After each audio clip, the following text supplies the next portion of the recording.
Hello children, welcome back to math class.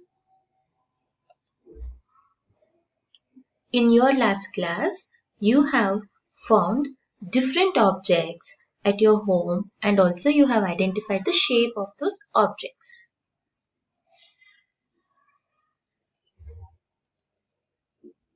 You have learned the relationship between 2D shapes and 3D shapes. 2D shapes, which are made with a straight lines, have sides and corners, and also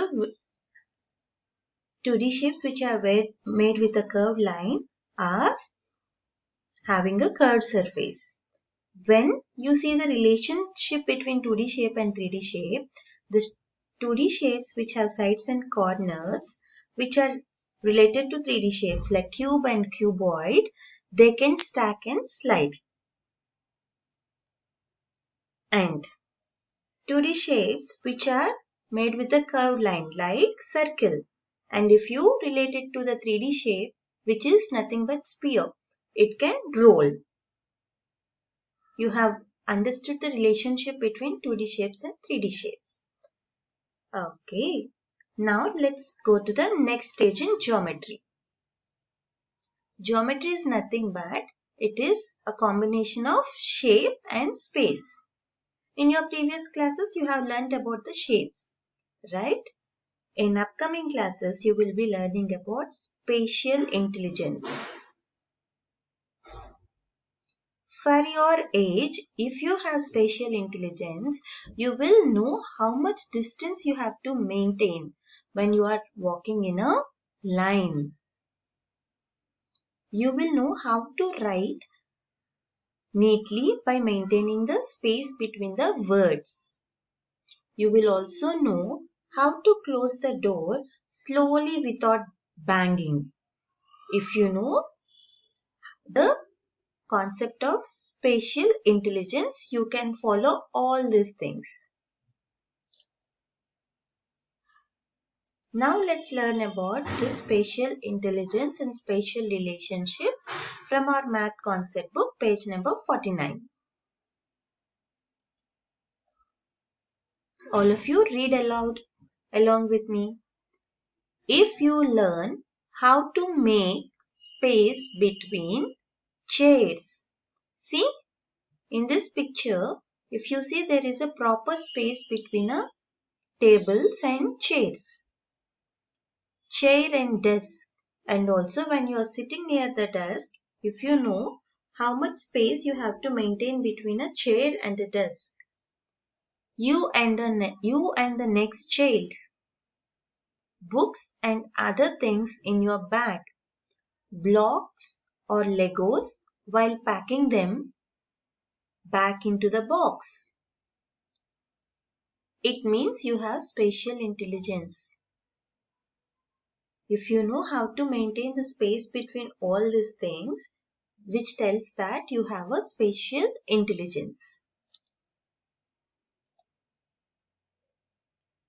When you have spatial intelligence, you will organize yourself, your books, chairs and everything very well.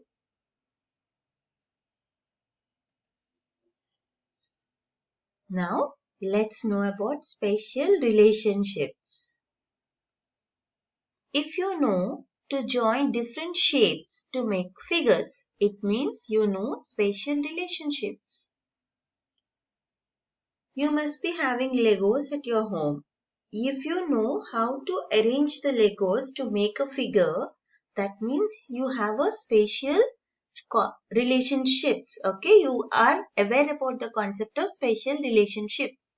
You can also develop this concept more by doing the task with Legos programs. In page number 50, let's read what is given about the spatial relationships.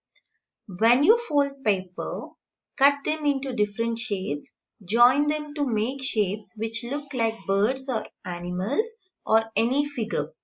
It means you know how to build spatial relationships through tangrams.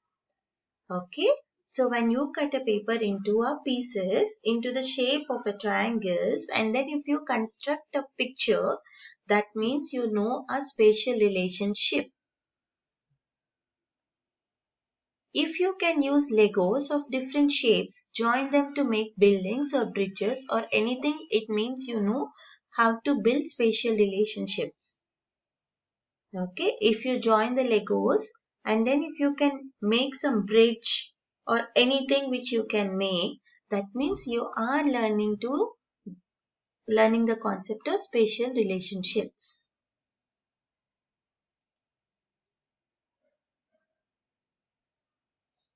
These are Legos and these are tangrams.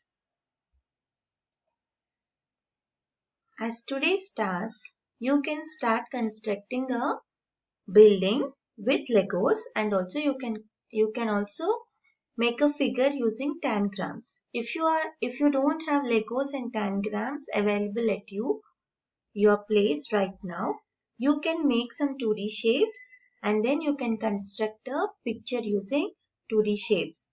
You can also draw using 2D shapes in your math journal. This is the task for today. Thank you. See you in the next class.